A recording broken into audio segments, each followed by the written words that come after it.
4 plays in, he tears his Achilles, and he's done for the season. It was uncomfortable. And after, 2 or 3 sets, then set number 4, set number 5, I was like, okay.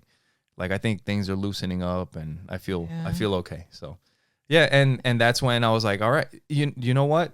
The mentality right back the first thing after not doing anything. My shoulder hurts, my elbow hurts, my knees are fucking popping when I'm doing the burpees, and it's doubt. After all the fucking work I've put in, after all the shit that I've talked about being ripped and all this other shit, it's doubt. Damn, this hurts. Damn, that hurts. Fuck, this is going to be hard. Mm-hmm.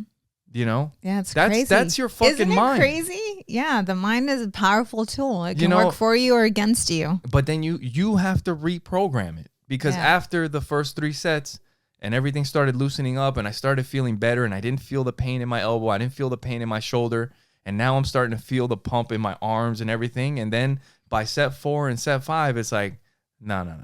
Now we're doing this. I got this. I got this. But it is crazy. Like, the first set is like, this fucking hurts. Oh, I don't know if are we gonna, maybe we should have never stopped. Yeah. Like, that's also a thought, because I felt good before I stopped, and now this all hurts again. So yeah. But it's always a thing. Just fucking push through it. Always push through. Yeah. You're way more capable than you think you are. For sure. So I went back to the gym, and I'm fasting, so I didn't want to it's not, I don't know. I don't think that it's a smart idea to like go hard. So I was doing planks, but I got back into my stretching, sitting in the sauna for 30 minutes. And during my stretch, I just kept stretching and stretching. And before I had hurt my hamstring. Yeah. Was it stretching? Trying to do the splits. Yeah. And so that sucked because I went a bit backwards. And the last time I was at the gym, I was like practically, I was there. I was probably like 1 inch off the floor. If someone, if you just pushed me down a bit, I would have got that. But then I'm like, damn, am I going to jack up my hamstring again? Because that thought came to me, like, I just need someone to, put some pressure on me so that I can get there. I think that's a good thing. Like, I'm just thinking about that whole process for you, because you were so close to it. Oh, I was before that happened with my hamstring. You were so close to it, and then you hurt yourself, and now you have to go back. Mm-hmm.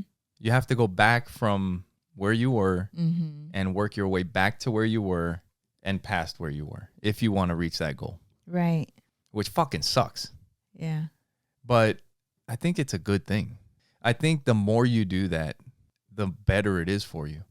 Mm-hmm. It really is, because I don't think it's any different than gaining 20 pounds and then losing it again. Yeah. You know what has examples of this nonstop? Jiu-jitsu. You start making progress, and what happens? Your fucking rib pops out. Your shoulder pops out. Your wrist gets hurt. Your knee blows out. Yeah. And now you got to get surgery, and you're out for 6 months. And then you got to recover. And then if you really care, you'll come back. Yeah. If you really want it, you'll come back. Yeah. That's the same thing with working out. Like going to the gym, because it hurts. But the thing is, sorry, go ahead. No, like next week, right? It's going to hurt. Yeah. I'm going to be sore as shit. Like, dude, we were watching something. I know he's kind of controversial or whatever, but we like him. Aaron Rodgers. I can't imagine his mentality, like his mindset when he was, after everything that he went through, to go to the Jets and be so excited to be part of that team. And you could feel like that whole team, like if you watch the thing about the team, like we haven't seen as much about the team, but I follow a lot of stuff, about the Packers and Rodgers and all that. Dude, that team was, before the season, was on fire. Like, they were all together. They were ready to fucking go to the Super Bowl. Like, I mean, I know it's every team wants to go to the Super Bowl every year, and it's so difficult to like win one or whatever. Yeah. But he is a Hall of Famer. He's one of the best in the NFL. And to go to a team that hasn't won one in so long and all this stuff, and everybody's like, fuck yeah, we got this guy. 4 plays in, he tears his Achilles, and he's done for the season. Man, that was hard. That was hard to watch. And I can only imagine how he felt. Terrible for him, yeah. You know? Yeah. And I think one of the people, I think it was like within a couple days, like Aaron Rodgers hit him up and he's like, this is the plan. This is what we're doing. Mm-hmm. Step 1 is this, rehab this, strengthen this, training this, and I'm going to try and come back this season. Yeah. You know, and if I can't come back this season, like it was always, I'm trying to do this. I'm trying to do, like he wants it. Yes. And his, who was it? The person that was helping him with his stretches and all of that. His physical therapist, probably somebody like that. Okay. She told him there's no way, like there's no way you're going to get back that soon. And he's like, watch me. And he was really having her, she felt uncomfortable, like pushing him to certain extents, but he's like, no, make it faster. Yeah. Right? What is that?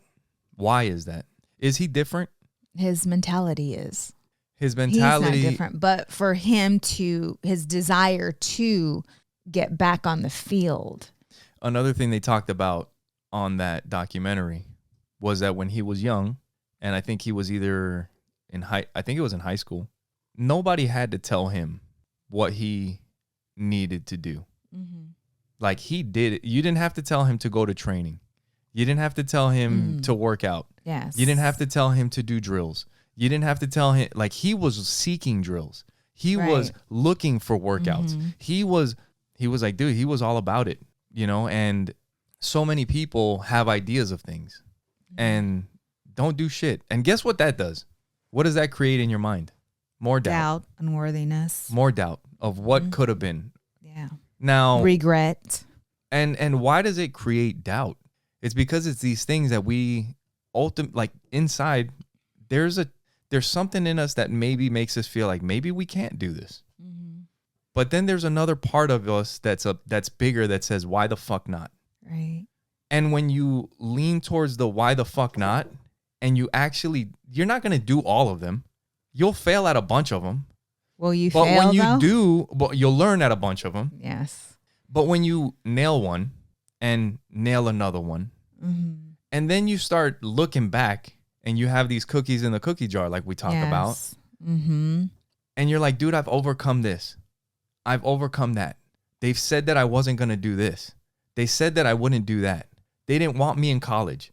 They didn't want me in this. I got picked at the end of the round when I was supposed to be number 1.